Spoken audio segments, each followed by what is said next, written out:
Olá, graça e paz da parte de Deus. Neste vídeo nós vamos trabalhar aqui com um versículo apenas da palavra de Deus que se encontra no Evangelho de João, capítulo 11, versículo 40, segundo o qual, vou proceder à leitura.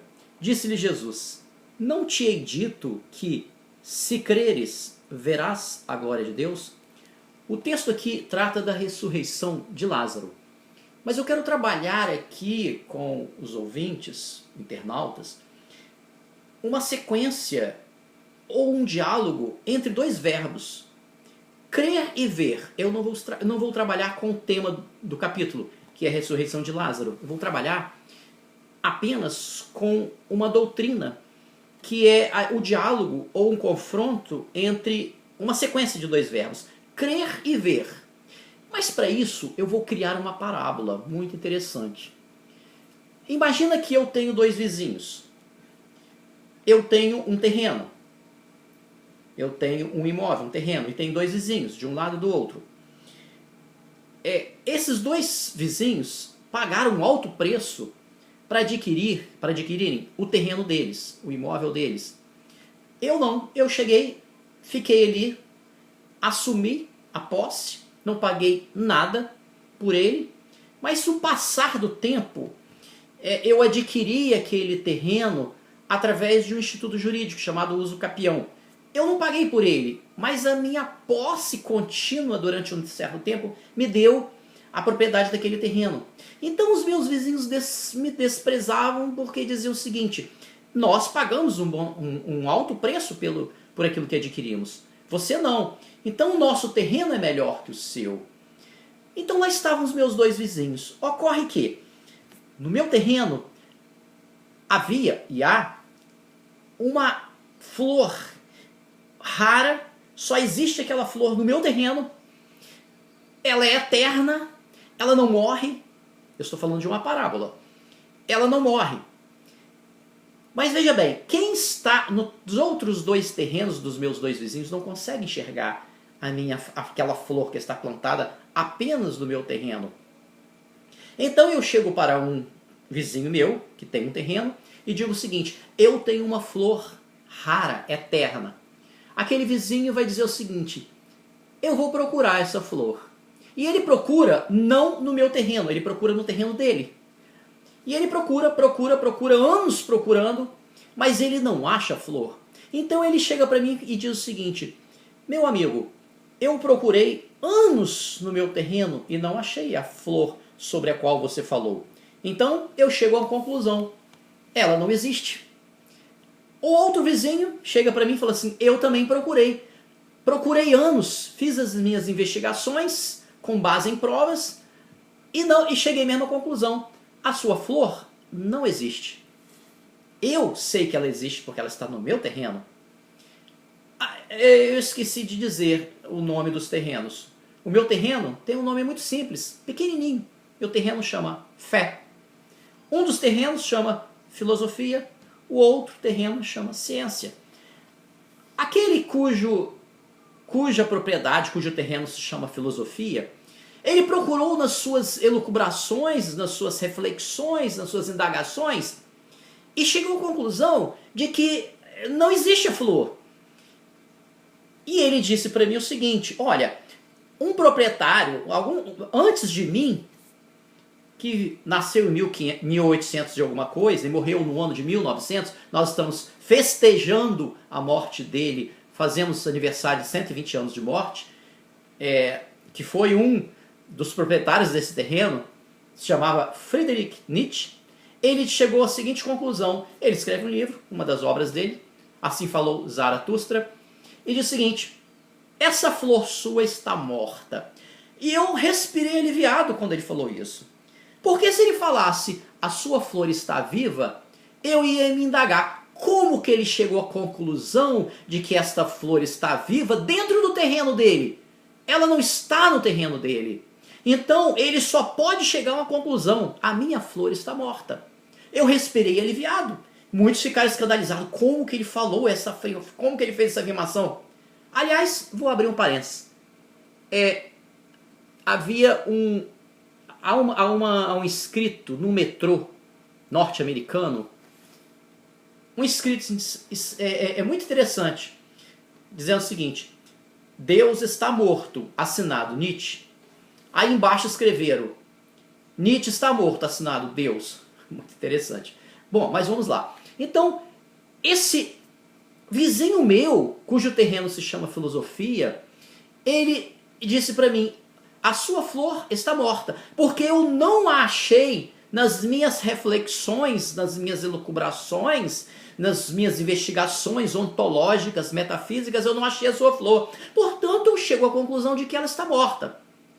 Eu vou brigar com ele? Não, não vou brigar com ele. Por quê? Porque ele tem razão. Aquela flor não está viva no terreno dele. Percebam? De outro lado, o outro vizinho, cujo terreno se chama ciência, chegou para mim e disse o seguinte: olha, nas minhas investigações probatórias, na minha base empírica, eu cheguei à mesma conclusão do que o outro vizinho. E eu chamo os dois e digo o seguinte: venham no meu terreno e vocês vão certificar de que minha flor está viva. Aí eles disseram para mim: mas o nosso terreno é muito melhor do que o seu é pequeno, até o tamanho dele se chama fé, o seu é desprezível, você nem pagou por ele, você conseguiu ele de graça. Não, nós vamos continuar a procurar no nosso terreno a sua flor. Sabe quando que eles vão encontrar a minha flor no terreno deles? Você responde. E respondeu certo na sua mente: nunca. Por isso que a conclusão de que essa flor minha está morta, de certa forma, é gratificante para mim. É um alívio. Porque se esse rapaz que morreu aos 55 anos, em 1900, chegasse à conclusão: a sua flor está viva, eu ia ficar espantado. Como que ele conseguiu chegar à conclusão de que essa flor minha está viva num terreno que ela não está plantada? Eu ficaria frustrado, porque eu saberia que eu poderia procurar no terreno dele e acharia tanto quanto ele teria achado. Mas foi bom ele ter chegado à conclusão de que ela está morta, porque eu posso chegar à conclusão de que ela não está no terreno dele. Ela está apenas no meu terreno. Isso ele consegue ver apenas se ele chegar no meu terreno. Percebam?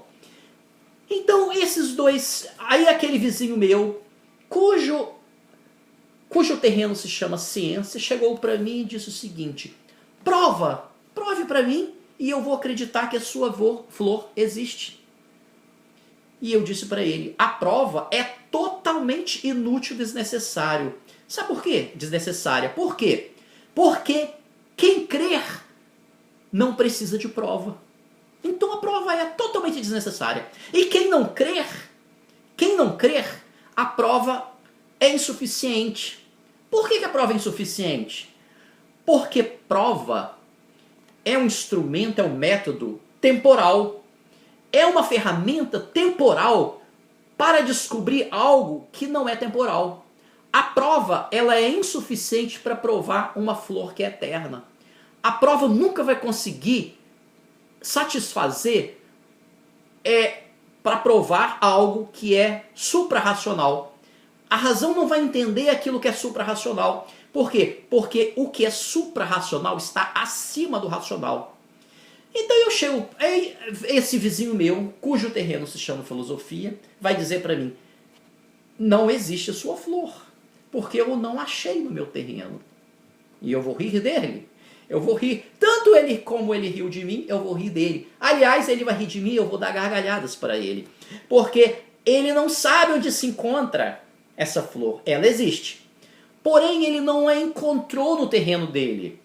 E ele disse o seguinte: não, mas eu peguei a minha lupa, que está escrito aqui do lado academicismo, está escrito aqui do lado Pox Docton em filosofia, e eu não a encontrei, porque eu procurei no meu terreno, não achei.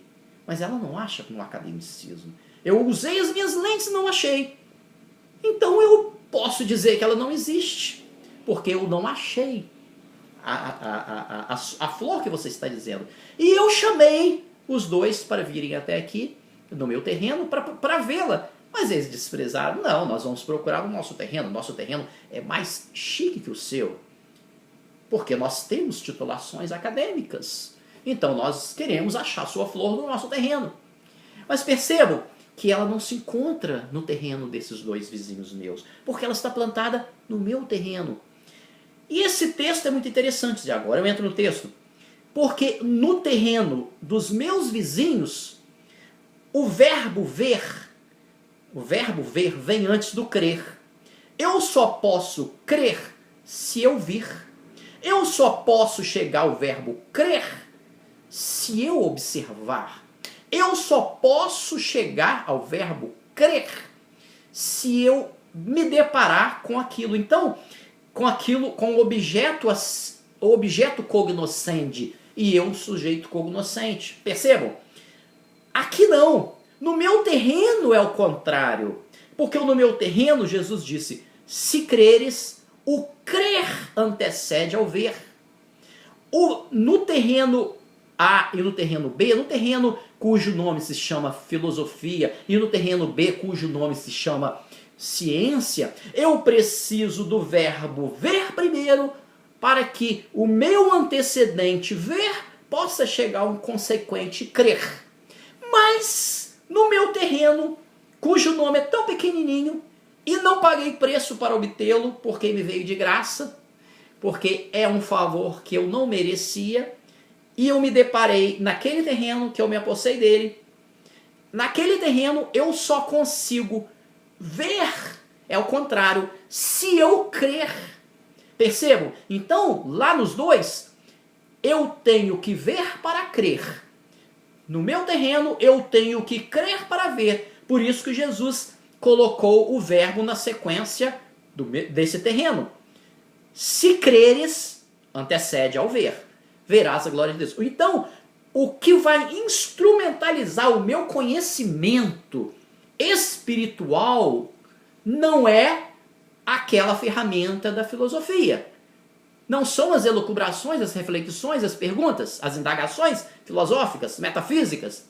Nem tampouco vou instrumentalizar por aquele meu vizinho da ciência, as investigações, as provas, as evidências, o empirismo, o pragmatismo, seja lá o que for.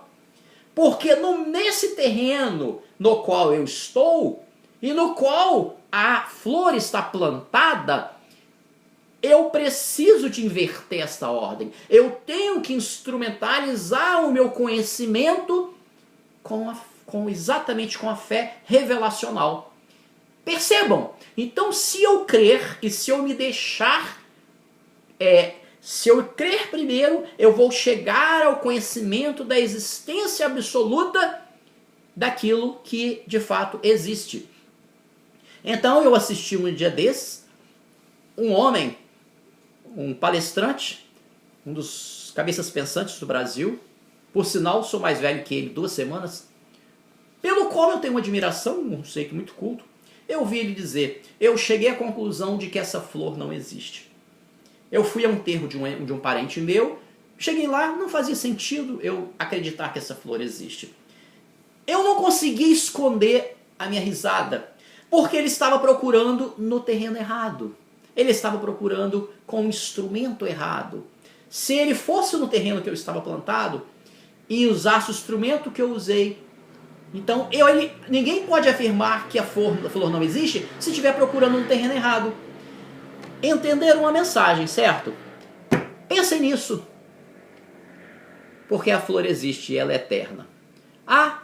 Eu esqueci de dizer. Aquele rapaz que morreu em 1900, morreu aos 55 anos. Aliás, até mais novo que eu tenho 57. Deus abençoe a todos. Graça e paz.